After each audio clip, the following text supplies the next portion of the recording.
It is my pleasure to introduce Dr. Wendy Grove. She is from the Ohio Department of Children and Youth, and she's going to talk to us today about the Ohio Promise program. Thank you, Judith. Hi, everyone. I am so thrilled to be here with you today. It was quite a wild ride to get here between, it's sprinkling rain, and we don't do well in Central Ohio if you're not from around here, with just a little bit of rain. I don't know what was going on. So I am thrilled. I think I have not quite a half an hour with you. I do have a couple handouts and the slides available to you, I think, after today's presentation. And so that's who I am. I have spent the last 18 years overseeing birth to grade 3 programs for the state. So spent some time as the Part C coordinator doing birth to 3, and then moved into the preschool world. Just absolutely my pleasure and honor to be able to do these kinds of programs. And now, as we have moved to the Ohio Department of Children and Youth, I've taken on a new role. But I am still in doing Ohio Promise, just sort of one of my passion projects, and luckily our leadership just lets me do it. So keep me happy. But that's who I am. And I have just a few slides to make sure that if you haven't heard about Ohio Promise after today, that will be different. We have lots of links. Everything I give you is linked, so you don't have to take too many notes. You'll get all of these slides. Just engage with me. Definitely interrupt, ask questions. I love that too. So Ohio Promise is a statewide initiative, and the Promise is actually an acronym, and it stands for Promoting Resources, Opportunities, and Meaningful Inclusion through Support and Education. So what we are doing is investing resources, expertise. I've got a fantastic advisory council, and we're trying to realize this vision that each Ohioan from birth has a strong foundation of support, acceptance, and empowerment where they live, play, learn, and work. That's it. And that starts for us with including every child wherever they're doing those things, whether it's learning or playing, and we hope they're the same, and in the grocery and everywhere else. And so we got started because of two major things. First of all, Governor DeWine was approached by some very courageous families who said, listen, I can't find quality childcare for my child. No one will take them, or we'll get there, and then they'll tell us we're not the right fit. And I need help. And he heard that message, and he came to us as state leaders and said, what can we do? And luckily, we were prepared, because since 2020, I had called together a group of very dedicated, similarly passionate people to try to tackle this idea of inclusion and to actually look at our state as a whole. And so I wrote for a technical assistance grant with the Early Childhood Technical Assistance Center, which focuses on birth to 3. And we were one of 5 states who were accepted into this TA opportunity. And what we then spent the next 2.5 years doing was examining all of our state policies, our public awareness, our rules, our licensing rules, everything, to say, okay, what's in the way and what opportunities are there to make it better? And so we were ready, and we said, yep, we got something for you. We got a couple ideas. And what you will see is the culmination of those ideas coming to fruition. And so again, I have a beautiful advisory council that includes parents and people living with disability as adults, as well as parent advocates, and all of our state leaders who touch this work, from DODD, education, and now DCY, as well as our partners in foundations, as well as organizations like Disability Rights Ohio. So it is a great group. I have the list of people if you're interested in who it is. I can certainly share that with you. Who, by the way, meet for 3 years, met every Friday between 12:30 and 2 p.m. Virtually. And now we're monthly, but we still have a lot of work to do. So, okay, 5 components. I'm going to go through each one of these. I'm going to try to settle down. I'm sorry, I know I'm talking fast. My heart rate's still going. I was stuck in construction, so let me pause. Take a breath. I know. Okay.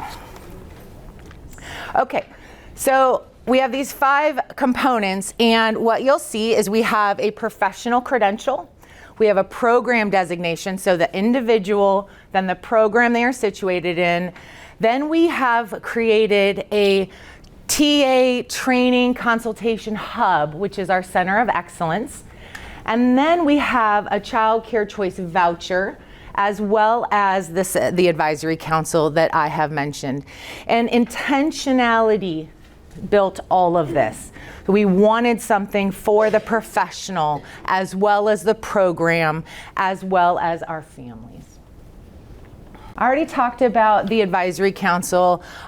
We bring every idea to this diverse group and gather their input, and then use their input for whatever ultimately comes before the public. Hopefully you have heard of our Professional Early Childhood Inclusion Certificate, the PECIC. And what we are trying to do here is make sure that anyone, even grandparents, this is open to the public, it's open to anyone in the world. And with Okris Partnership and again, all of those folks across our state agencies, we have stood up 3 levels of the credential in less than a year. So at level 1, what we're really trying to do here is just bring awareness. It's a very low level if you are used to teaching or working with children with disabilities. But again, it's just what is inclusion and why is it a good idea? That's it. So it is about 7 hours, all Ohio approved, all on demand, all completely free. And then when you move up, you must complete level 1 in order to be eligible to take level 2. You must complete 1 and 2 to be eligible for level 3. There are absolutely no exemptions, no matter what level of degree you have, what certificate you have, where you work, how long you've been doing that work. And that was an advisory council recommendation, just because we thought this was important information that everybody could benefit from. Being a lifelong learner myself, I agree with this. All of us has something new to learn, even if it's information you already know and put into practice every day. So at level 2, we are really working on implementing that knowledge. So we get awareness, and then we're moving on, how do we now implement it? And then at that 3rd level, we've moved on to best practices. So again, when you think about inclusion, and all I mean by that is including each child. I'm very intentional about that language because every child tends to miss some. But if you say each child, you are making a promise. You are saying, I will intentionally work to include each and every child that comes in my classroom. And that's what we want. So we want people to move from the awareness to the tangible strategies and the how do I do this? What am I looking for? And part of this really is to demystify how hard it is. It's not that hard nor that expensive. And so what we're trying to do here is give folks that knowledge. I believe level 2 is around 10 hours. And at level 3, I think we settled on, I want to say 7-ish. I don't know, Judith, you might know better than me. But it's not altogether, it's less, right around 25.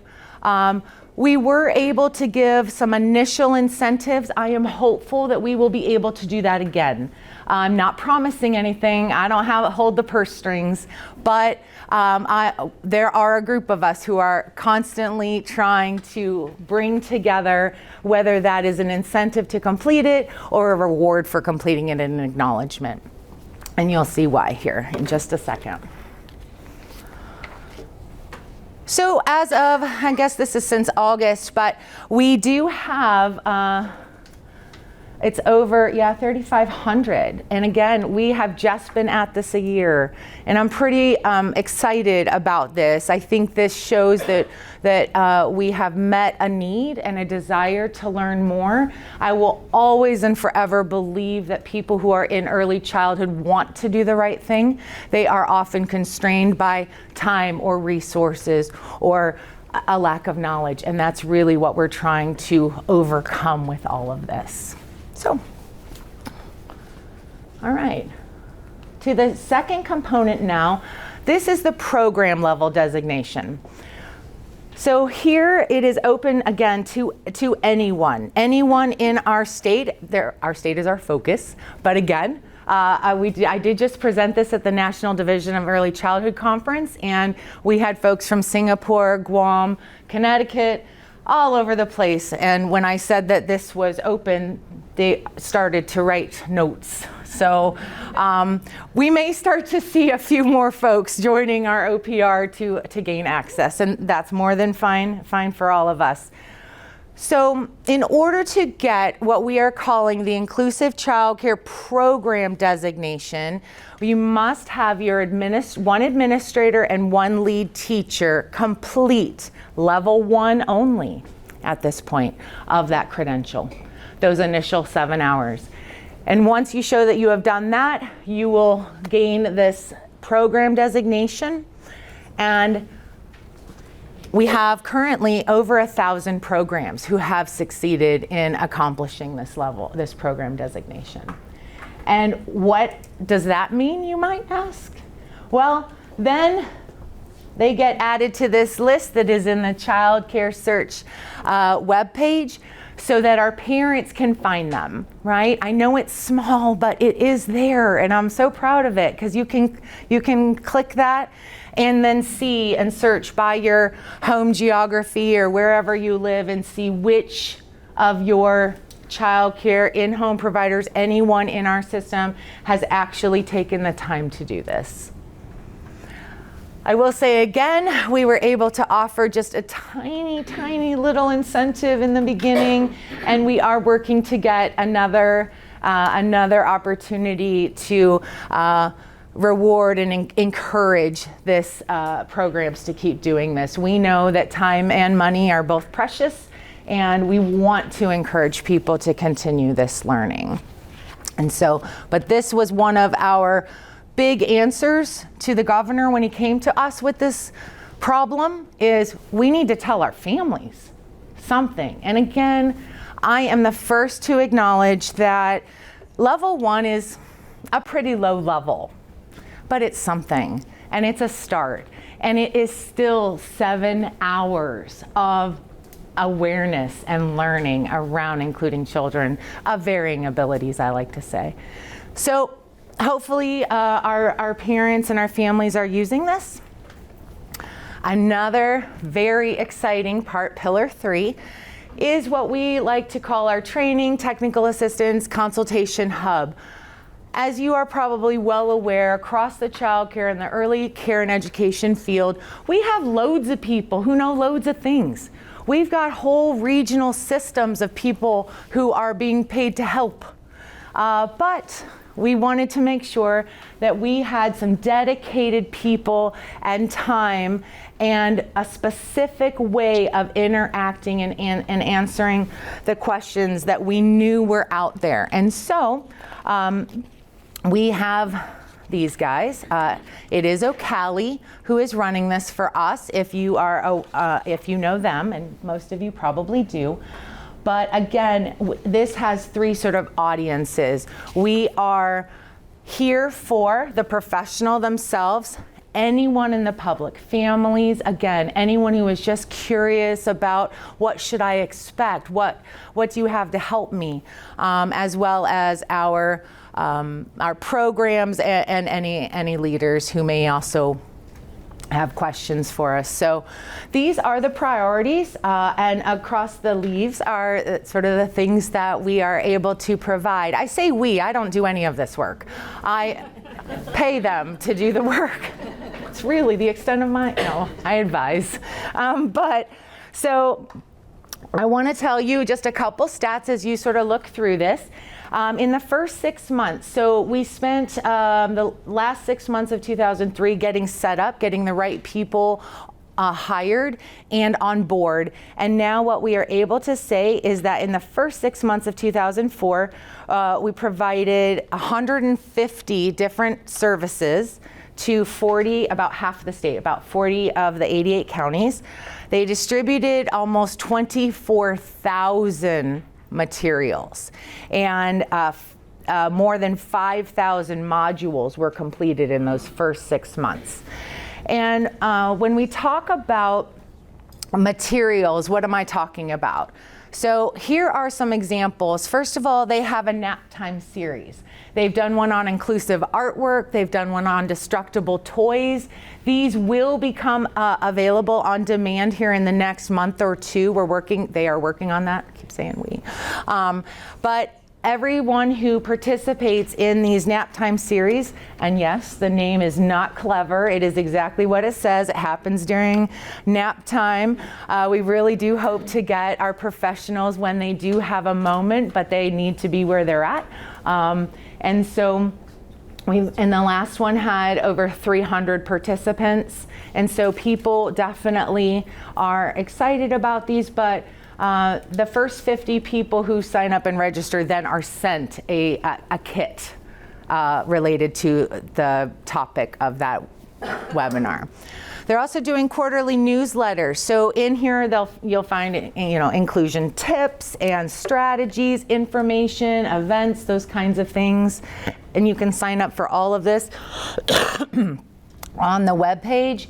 And you have a handout, but also you'll get it electronically, and I've linked it for you. So you don't have to go searching for that. Now, the other thing is they are doing a program level consultation. So if you are a child care owner, an administrator who says, we just need some help. We need you to come here and tell us what looks good or what doesn't or what we're doing wrong, because we'd really love to take children who are medically fragile, but we don't know if it's safe. So we have 4 inclusion support specialists who have been highly trained in order to be able to do that consultation on site. They're also able, this might take a little longer because there is a tad bit of a wait list. They're doing a great job making an argument for adding more than 4, which is how we got started. And we are trying to do that. But they will come, they will look at policies, they will talk to you about schedule, calendar, all kinds of things, just the everyday things in order to get and they'll start with, what do you want to accomplish? What's important to you? And see how they can help you get there. And so one of the things that we are looking into right now with the advisory is adding a second level of program designation, sort of a higher bar, if you will. Don't know what it will look like yet, but what we are talking about is going through that program level, sort of the more in-depth consultation, a full program look, if you will, as a potentiality. But nothing set in stone yet. But we would like to offer some multiple levels of that program designation, and then hopefully be able to, again, incentivize that. Okay. So we started with what you may have heard about, which was an inclusion scholarship or an inclusion support for families. And then in late April of this year, our department stood up the child care voucher. And what we found out, what we understood, is that people weren't really understanding the scholarship. We were failing to communicate. Once again, it's okay. We can learn and we can adjust. So what we did is say, actually, we're gonna take that scholarship, fold everybody into here, because what this now allows is full number of hours that the parent may need, but also for that child with a disability and their siblings. The whole family now becomes eligible for some child care supports. And as you can see by the bullets, and if you're aware of the child care voucher, there are some very exciting things about this. Capping the co-pays, for example, so that this isn't still a huge, as big of an expense as it would be otherwise for our families, because what do we know about our families with disabilities? They've got a lot of expenses. Sometimes they're visible and sometimes they're not. Sometimes we're well aware, they might be, equipment and those kinds of things, and sometimes it's because the family can't work as many hours as they would like to with all the medical appointments or whatever it is. And so, but what a lot of people I'm finding do not understand or realize, and we are working as DCY, and I see a lot of my colleagues and wonderful leaders here from the child care side of things, we need to communicate better. But children who have a disability and are in publicly funded child care, that provider can apply for and receive up to a double payment, double the rate, because there may be added expenses, right? The child may need to be in a classroom with a smaller class size or a higher, teacher to student ratio, something like that. And what we hope is that these double payments really do lead to a higher level of safety and quality and care that we would expect for any child, but and that it helps our providers see that they can actually meet the needs of the children that come to them. And so we're working on some communications about that. And so just, one more slide. I just wanted to say this QR code, and I didn't do it. I don't even know how to do this, but somebody did this for me. So when you get it on your slides, you can scan that and it takes you right to the, listen, I'm old. I just do not even pretend. But that takes you right to the Center of Excellence, apparently. So you can try it. I don't know. I don't know if it works. I think it does. Oh, it works. Kudos to my tech people. All right. But again, I wanted to just leave you on this slide. This is the vision, right? We can do this. And again, if you've heard me before, I do tend to repeat myself at this age, but that's okay. One of the things that I absolutely believe is that if we don't start including children when they are young, they will never expect it and their peers will never expect it. And I believe firmly if we just get all the mamas mad, our whole system will change. So I want the mamas and the daddies and the grandparents to also expect it, right? So I'll leave you with that and pause now finally for any questions that you might have. Yes. So being that this is a competency-based credential, and I've asked this question before, our providers, our workforce Yes. is interested in advancing their career and their professional trajectory. Yeah. One of the barriers for this is that it is not recognized with points.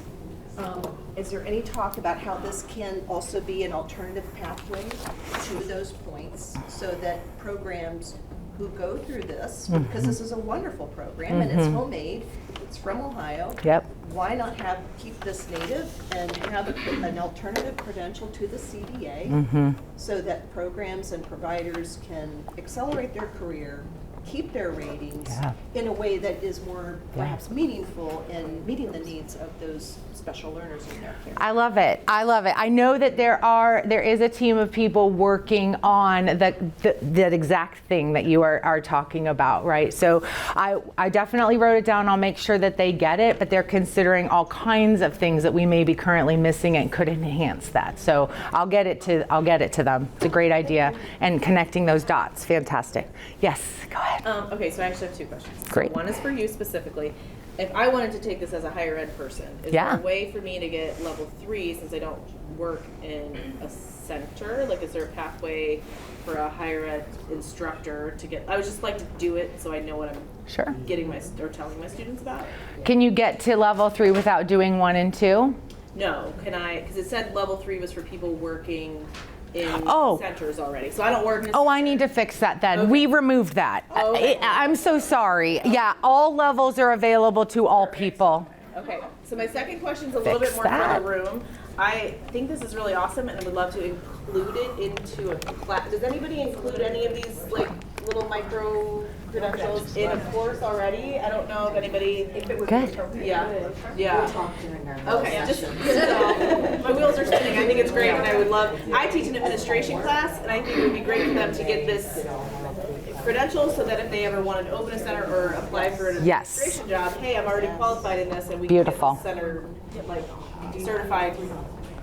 When you do that, will you email me and let us know? Or if anybody is doing that, we would love, connecting with higher ed, which is what part of why I am here, and I have a history in higher ed myself. I really want to do better there and knock down.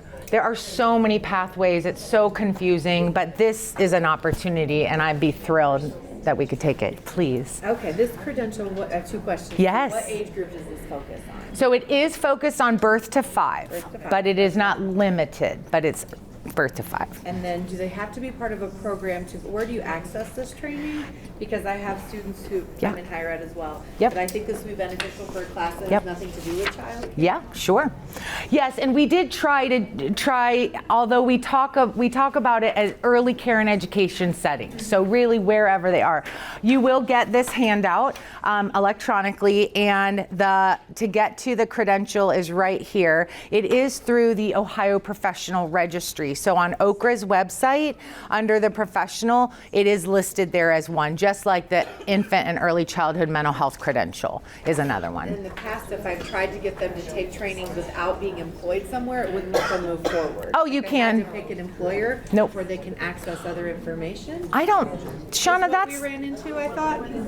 they don't have to be employed by a program in order to access. No, they just have to be in the Ohio Professional Registry. Create a profile, it's going to default you to enter employment, and that's part of the purpose that they won't have to enter really care. The policy is that like current employed or current student. Oh, good. Current student. But they do have to have a verified high school diploma for 2 and above. Okay. So they have to upload their education at some point, whether it's a high school diploma or a complete degree is part 2 of the program. Okay, thank you. Did everyone hear that, or should I repeat? Can you repeat it? Sure. Yes, so Shauna, thank you so much. So you do not need to be part of a program in order to access the professional credential. You do, however, need to have a profile in the Ohio Professional Registry. It does allow for you to choose full-time student as a place of employment, but you also do need, in order to get past level 1, once you complete level 1, you will have to have uploaded at least a high school diploma. There's a resources page on our site that lists all of that. So The resources page on Okra's website has all of that. thank you. You're welcome. Great questions. Any other questions for me? Yes. Just a quick one. So out of the 1,000 ICCP programs, Yeah. are they? Do you have any idea? Are they around the state? Are they concentrated in certain areas? It's a great question.